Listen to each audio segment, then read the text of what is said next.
আপনি একা। ঠিক তখনই কবরের ভেতর বাতাস বদলে যায়, মাটি কেঁপে ওঠে, অন্ধকারটা যেন আরো ঘন হয়ে নামে। আর সেই অন্ধকারে হাজির হয় দুই ফেরেশতা। এরা হাসে না, সময় নেয় না। এরা হলো মুনকার ও নাকির। তারা এগিয়ে আসে, আর শুরু হয় জীবনের সবচেয়ে বড় পরীক্ষা, যে পরীক্ষার জন্য আর কোনো পরে নেই। প্রথম প্রশ্নটা যেন কবর কাঁপিয়ে দেয়, মান রব্বুকা, কে তোমার রব? কবর নিঃশব্দ, কিন্তু সেই নিঃশব্দতা যেন চিৎকার করছে। তাদের কণ্ঠ গর্জে ওঠে, মান রব্বুকা, কে তোমার রব? এ প্রশ্ন মুখস্থের না, এটা জীবনের ছাপ।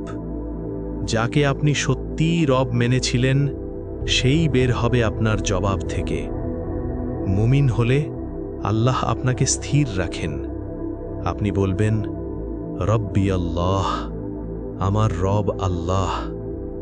তারপর প্রশ্ন, মা দীনুকা, তোমার দিন কি? দিন ইয়াল ইসলাম, আমার দিন ইসলাম। তারপর মান নবিয়ুকা, তোমার নবী কে? আপনি বলবেন, মুহাম্মদ সাল্লাল্লাহু আলাইহি ওয়াসাল্লাম। আর ঠিক ওই মুহূর্তে কবর আর আগের মতো থাকে না। দেয়ালগুলো সরে যায়, কবর প্রশস্ত হতে থাকে। একটা জানালা খুলে যায়, সেখান থেকে আসে জান্নাতের সুগন্ধ, শান্তির বাতাস। আর ঠিক তখনই কবরের ভেতর প্রবেশ করে এক সুন্দর সত্তা, সাদা পোশাক, উজ্জ্বল মুখ, অপূর্ব ঘ্রাণ।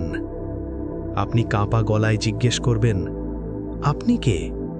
সে হাসবে, বলবে, আমি তোমার নেক আমল, তোমার নামাজ, তোমার রোজা, তোমার আল্লাহর জন্যে ফেলা কান্না।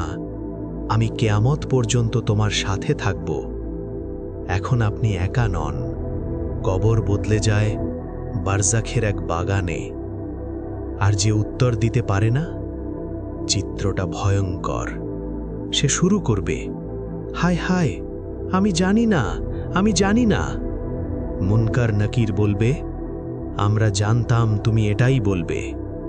আর তখনই কবর তার ওপর চেপে বসে, এমন চাপ যেন হাড় একটার ভেতর আরেকটা ঢুকে যায়। একটা জানালা খোলে, কিন্তু সেটা জান্নাতের না, জাহান্নামের। তাপ, দুর্গন্ধ, আতঙ্ক,